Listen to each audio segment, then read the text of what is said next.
we got a pair of Fiskars sewing scissors in, and they need sharpening, I think. Let's see if they even cut. So here's a piece of cloth. No.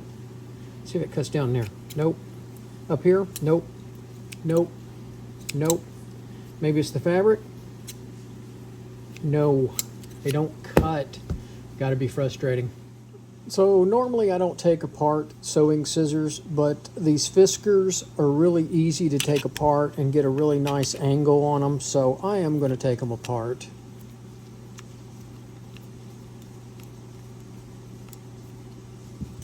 Don't lose the screw.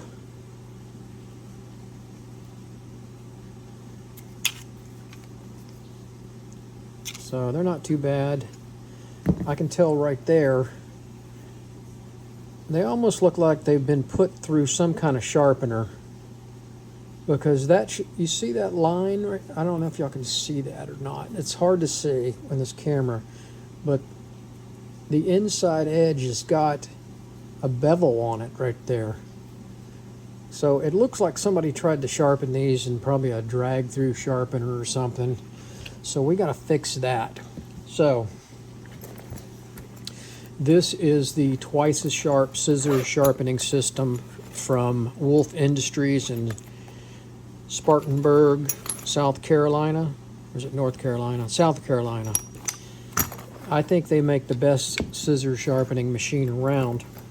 Now, I've upgraded the wheel on this. This machine is specifically for my sewing scissors. Comes from the factory with a 100 grit stone wheel, which works fine for industrial type scissors, but to me it's not smooth enough for fabric scissors. I've been doing this for about 10 years, and this is the best system I've found. And I've upgraded the stone to a 240 diamond wheel from Continental Diamond Tools. It's not cheap, but it works, and it makes these scissors extremely sharp and smooth. So first thing I'm going to do, make sure I got the right side here. I do. I'm going to black out that edge to do my scratch test.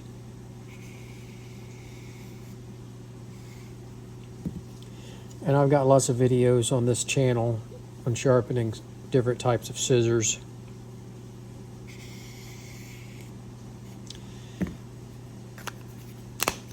All right.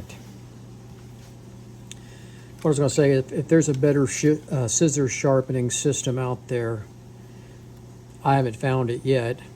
And if I found one, I'd buy it.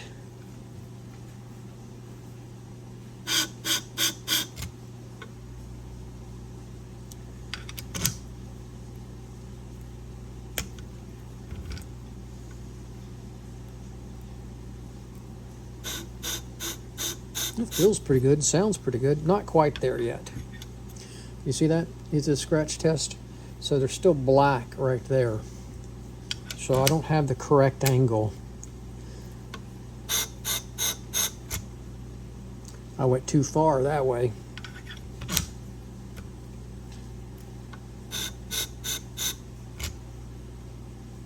Still too far.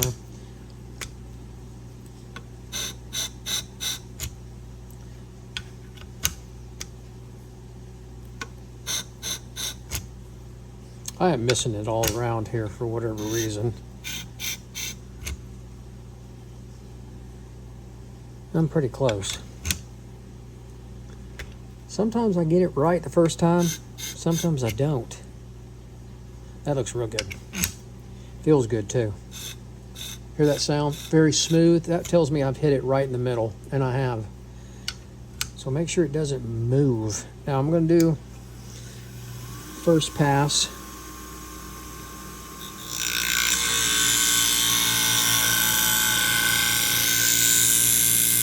And I'm watching that inside line. It's disappearing, and I want it gone.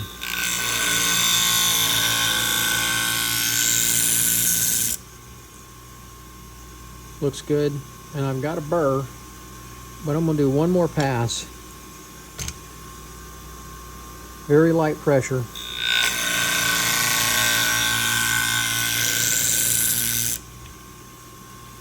And that looks real good. Light on the hone wheel.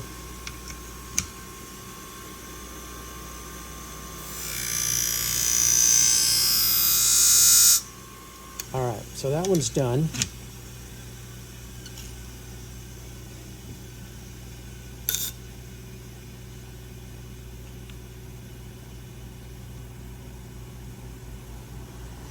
Did I black out the right side?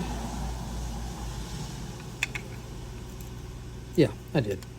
Like, what the hell am I looking at here?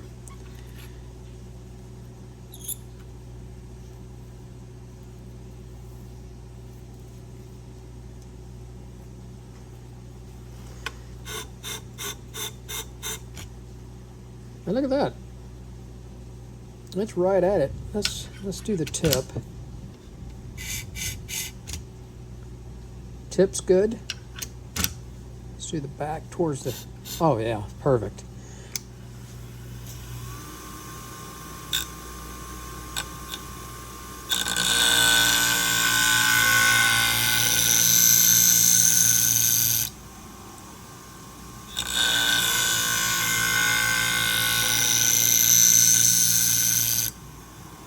I still see an inside line. It doesn't look like these have been professionally sharpened. It looks like somebody took these scissors and ran them through one of those pull-through sharpeners. Either, I don't think it's an electric one, I think it's just one of those little cheapy V sharpeners, because that inside edge is damaged. Let's see if I got a burr. I do, but I'm going to do another pass just to see here. I don't like the way the inside line looks. There should be no ride line or any kind of lines inside this scissors. All right, that looks pretty good. Well, I still see something there.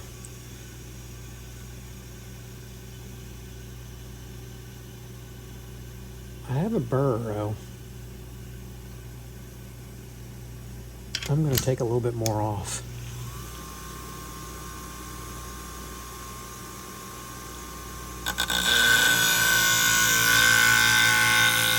I'm adding a little bit more pressure.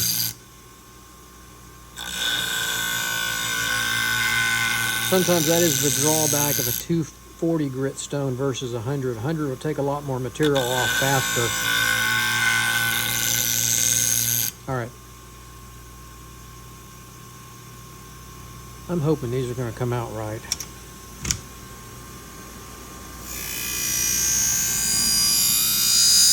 All right. Okay. So, next step. We're going to move this out of the way. And I'm going to get out a couple of things. One is my pink stone.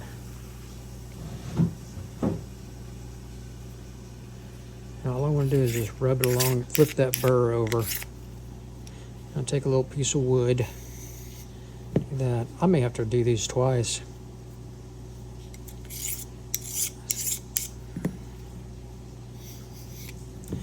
All right, so I got them pretty good. Take a little piece of leather just to be sure to get that burr off. They look good. Now let's do some alcohol. Scotch-Brite pad.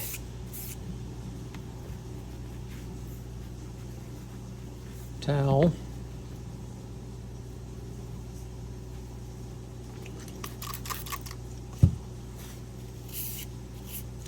And normally I don't spray on the bench. I'm just doing this because we got the camera rolling. It's getting everything wet up here. All right, let's put it back together and let's see if they cut.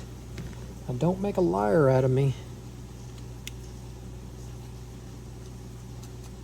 Like I said, I don't always take them apart. If it's a Ginger or some other sewing scissor that the screw is tight on, I don't take them apart.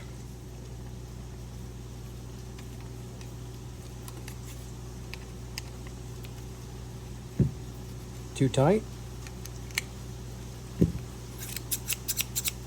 All right, so let's move this out of the way. Let's get our cloth out. Let's see if it works. And it doesn't. Look at that. That inside is damaged. Somebody has damaged these. So I'm going to have to take more material off of them.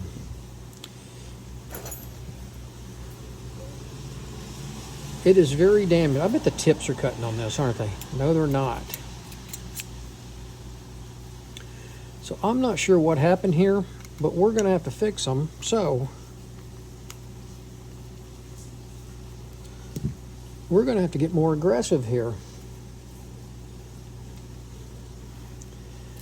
And I should have went with my first instinct. Y'all can't see that, but there is like a line on the inside of here. And that is keeping these things from cutting. All right.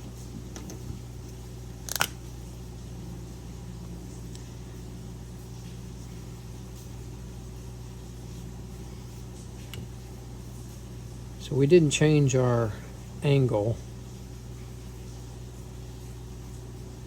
I'm going to have to, because I need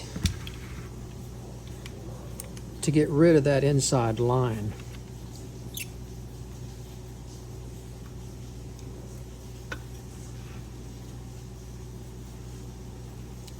And so what I'm going to do is I'm just going to give it a little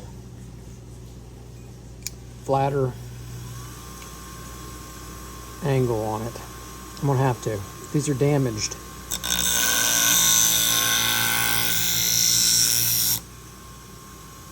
I can see that line.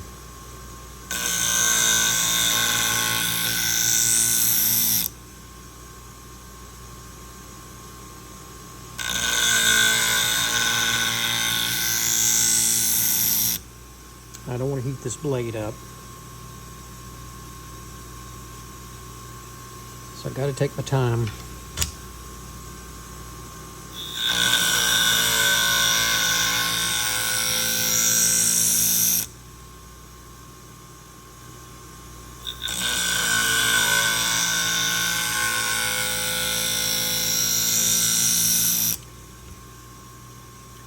I still see that line right in there.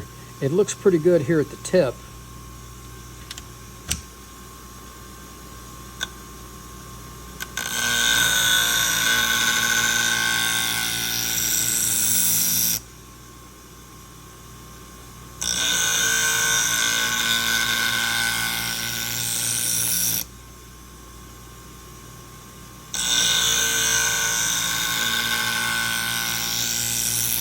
This is more grinding than I ever wanted to do on a pair of scissors. Still got damage right in there.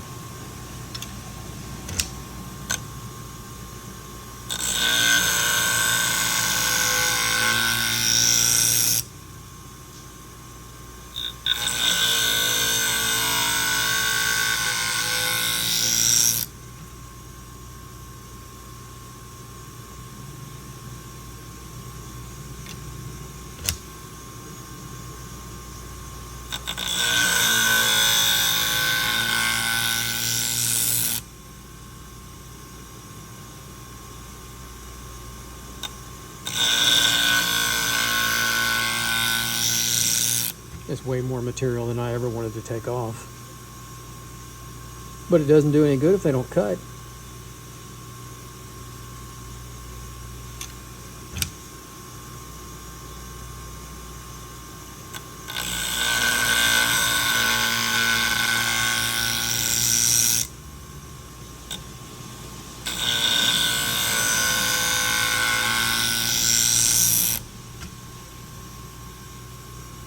Still got just a tiny bit of that inside. I should have used the microscope and showed the inside of that, how damaged it was.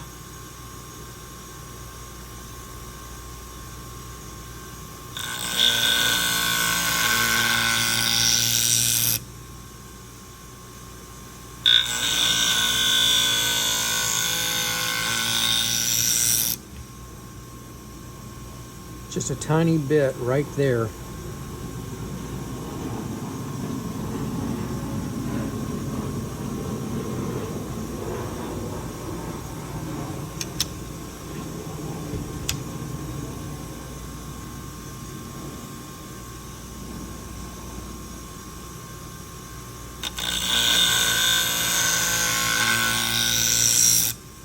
I gotta get this done.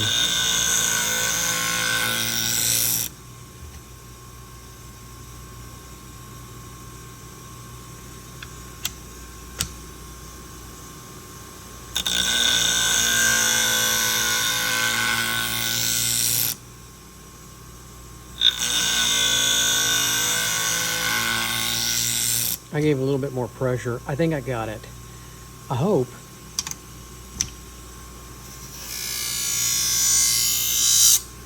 I'm late for an appointment. And I'm jacking around with these scissors.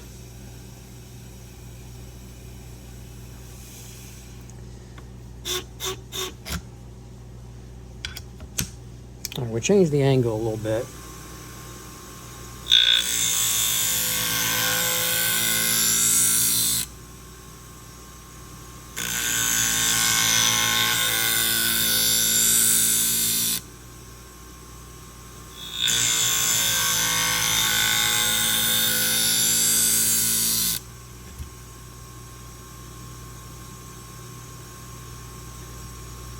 I know these were somebody tried to sharpen these on a pull-through sharpener. And I should have recognized that from the beginning.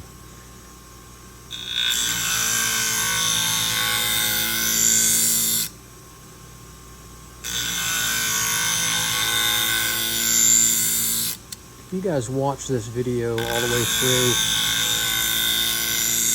through, I'm amazed.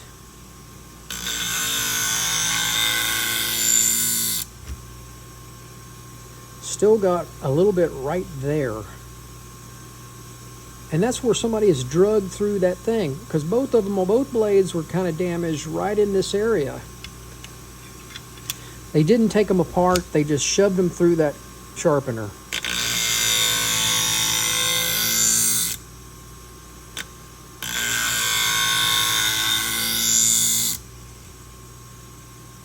Right there.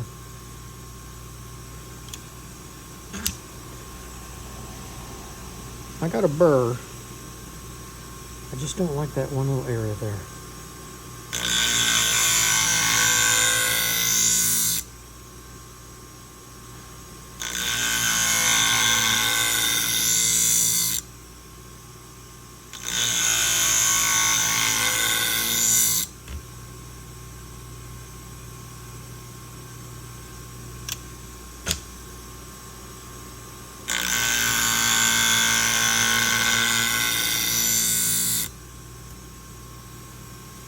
Just a little more.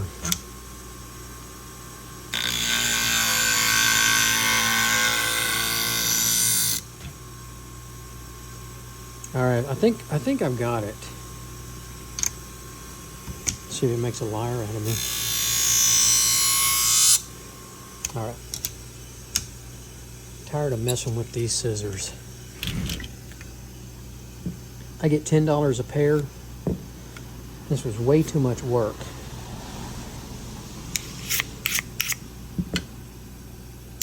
I'm not going to sharpen them again. I'm going to tell her to replace them.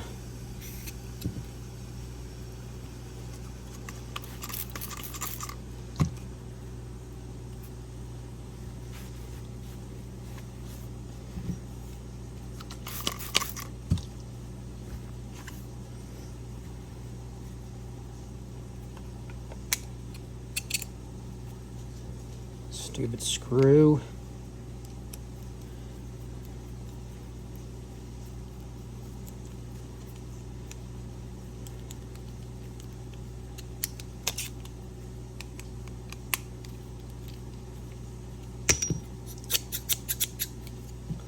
Got them too tight.